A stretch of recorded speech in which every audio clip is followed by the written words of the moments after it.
Bonjour à tous et merci de nous rejoindre sur Futur TV pour cette nouvelle édition de la rédaction. Voici les titres de ce journal. Retrouvailles pleines d'émotions pour les 18 Libanais rescapés du naufrage au large de l'Indonésie. De retour à Beyrouth, les survivants accusent l'État libanais d'indifférence face à l'insécurité et au chômage dans le pays. En Syrie, la destruction de l'arsenal chimique du régime a commencé. L'équipe des inspecteurs de l'ONU entame l'une des opérations de désarmement les plus ambitieuses et les plus dangereuses jamais tentées dans un pays en pleine guerre civile. Opération commando des forces spéciales américaines en Somalie et en Libye. Un des leaders présumés d'Al-Qaïda a été capturé. Abu Anas el-Libi est accusé d'être impliqué dans des attentats en 1998. Et à suivre également dans cette édition, aux États-Unis, 6e jour de paralysie budgétaire. La Chambre des représentants approuve à l'unanimité une mesure pour permettre aux quelques 900 000 employés fédéraux au chômage technique d'être payés pour les jours de travail perdus. C'était des retrouvailles pleines d'émotions donc pour les 18 Libanais rescapés du naufrage au large de l'Indonésie. Ils sont arrivés à Beyrouth ce matin en provenance de Jakarta. Familles et amis étaient au rendez-vous pour les accueillir à l'aéroport, mais également des responsables politiques. Le 27 septembre dernier, au moins 36 personnes, dont 24 Libanais, ont trouvé la mort, noyés lors d'un voyage clandestin vers l'Australie. Au total, 68 Libanais, la majorité originaires de régions très pauvres du nord du pays, comme le Rakkar, étaient à bord de l'embarcation de fortune. 22 sont toujours portés disparus. Le bateau transportait entre 80 et 120 personnes, dont d'autres ressortissants de pays du Moyen-Orient. 6 Libanais détenus en Indonésie pour séjour illégal quitteront Jakarta mardi prochain.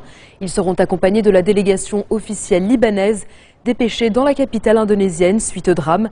Les survivants accusent l'État libanais d'indifférence face à l'insécurité et au chômage. Ils ont raconté que leur destination était l'île Christmas, un territoire australien de l'océan Indien, plus proche de l'Indonésie que de l'Australie. Présent à l'aéroport ce matin, le ministre sortant des Affaires étrangères, Adnan Mansour, a affirmé que l'État libanais s'est activé dès le premier jour du drame pour venir en aide à ses ressortissants en Indonésie. Selon lui, il faut tirer les leçons de cette tragédie en créant de nouveaux emplois pour encourager les Libanais à rester dans le pays. Le chef de la diplomatie a reconnu que le Liban passe par des crises économiques et sociales, mais a exhorté les Libanais à ne pas emprunter des routes illégales pour quitter le pays. Il a par ailleurs appelé les autorités à juger les responsables qui ont organisé ce voyage clandestin. Concernant le rapatriement des dépouilles mortelles des victimes du naufrage, Adnan Mansour a assuré que cela prendra plusieurs jours en raison de la difficulté à identifier certains corps, d'autant que les papiers des passagers n'ont pu être retrouvés. Les autorités indonésiennes vont donc se charger des procédures légales pour l'identification des victimes par des tests ADN. Une fois ce processus terminé, l'ambassade libanaise à Jakarta rapatriera les dépouilles en coopération avec les autorités. En Syrie, l'équipe internationale en désarmement a commencé ce dimanche la destruction de l'arsenal chimique du régime et des installations de production. Les 19 inspecteurs de l'Organisation pour l'interdiction des armes chimiques sont en Syrie depuis le 1er octobre en application de la résolution 2118 du Conseil de sécurité de l'ONU.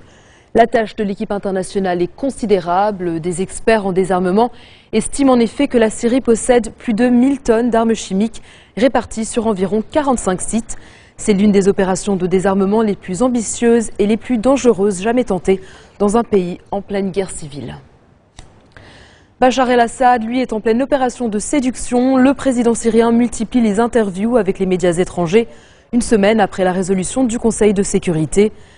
Cette fois-ci, c'est l'hebdomadaire allemand Der Spiegel qui doit en publier une ce lundi. Des extraits sont déjà disponibles. Ainsi, le chef de l'État émet des doutes sur le rapport de l'ONU qui établit la responsabilité du régime dans l'attaque chimique du 21 août en banlieue de Damas. Il a déclaré qu'il souhaitait que des émissaires allemands se rendent en Syrie pour constater la réalité.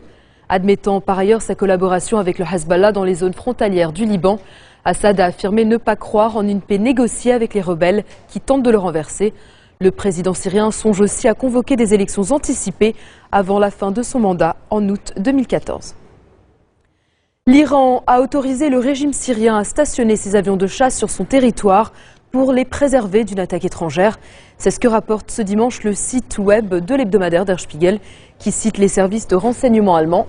Selon le Spiegel Online, ce rapport, qualifié de secret, fait état de relations militaires étroites entre Damas et Téhéran et qui vont au-delà de l'engagement du Hezbollah aux côtés de l'armée syrienne. Selon le rapport du renseignement, l'Iran aurait également envoyé des Pashtaran, les troupes d'élite du corps des gardiens de la Révolution, pour soutenir les forces du régime. Dispositif de sécurité maximal en Égypte en vue des manifestations prévues ce dimanche. En ce 40e anniversaire de la guerre contre Israël, les pros et les anti-Morsi ont appelé à se réunir place Tahrir, d'où les craintes de dérapage. Le mouvement Tamarrud, à l'origine des manifestations qui ont abouti à la chute de Mohamed Morsi, a appelé à se réunir sur toutes les places d'Égypte pour défendre la révolution. Dans tout le pays, les rassemblements des partisans des frères musulmans ont entraîné des affrontements entre les deux camps, faisant 4 morts ces derniers jours.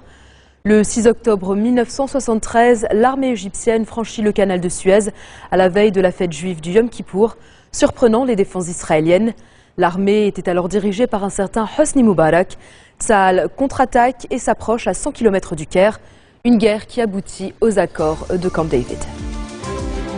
Dans un instant, direction l'Iran qui dit avoir arrêté 4 personnes qui tentaient de saboter un site nucléaire. Les détails après la pause.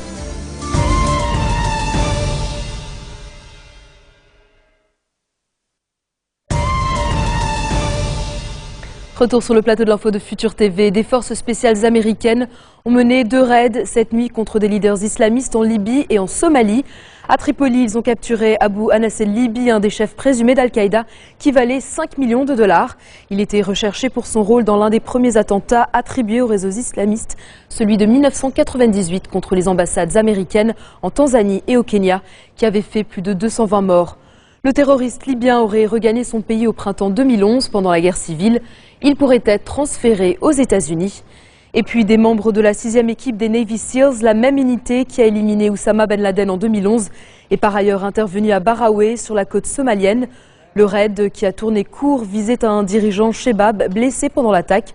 Une source du renseignement somalien évoque un ressortissant tchétchène. Le groupe islamiste a revendiqué l'attaque du Westgate Mall à Nairobi en représailles de l'intervention kenyane en Somalie. Et justement, ces images de vidéosurveillance ont été dévoilées 2 semaines après l'attaque de Nairobi. On y voit 4 assaillants armés qui déambulent avec une certaine nonchalance à travers le centre commercial. Nous sommes quelques heures seulement après le début de l'assaut lancé par ce commando islamiste le 21 septembre dernier et qui avait fait au moins 67 morts. La police kenyane parle désormais de 4 à 6 assaillants et non plus de 10 à 15 comme elle l'évoquait auparavant. Selon elle, tous ont été tués après l'intervention des forces de l'ordre. Par ailleurs, l'identité de 4 d'entre eux a été révélée. Le chef du commando a aussi été désigné comme étant Abu Ubada al-Soudani, un islamiste entraîné par Al-Qaïda, membre des Shebab. Reste de nombreuses zones d'ombre dans l'enquête. Le centre commercial continue d'être fouillé à la recherche d'indices et d'éventuels corps enfouis sous les décombres. Selon la Croix-Rouge, 39 personnes sont toujours portées disparues.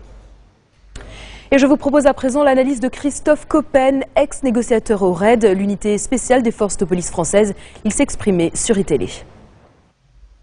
Il faut voir que là, ces images ont été prises quasiment au pic en fait de la résistance de ces individus, c'est-à-dire que après l'assaut, les forces de l'ordre donc on met un certain temps à s'organiser, mais là, 4 heures après, normalement, ça doit être la pleine période en fait de combat ou de résistance. Or là, on voit des individus qui sont calmes, qui sont dans la réserve, qui déambulent quasiment. Pour partie, certains posent leurs armes sur des murets, etc. Ça veut dire qu'ils ne sont absolument pas sous tension. Ça veut dire donc que le combat se passe ailleurs. La résistance se passe à un autre endroit. Et ceci contredit en fait l'idée de départ qu'il n'y aurait que ces 4-là qui soient les auteurs de cette attaque. Quel que soit le nombre en tout cas, il y a une espèce de contradiction quasi tactique ou de bon sens par rapport à ce que l'on voit. On ne peut pas imaginer que ces individus-là déambulent au pic de l'intervention, au pic de leur action, avec comme ça cette tranquillité, sans avoir l'idée que d'autres derrière sont en train de tenir les accès, parce qu'au fond c'est ça, il faut interdire aux forces de l'ordre de monter dans les étages. Ça donne l'impression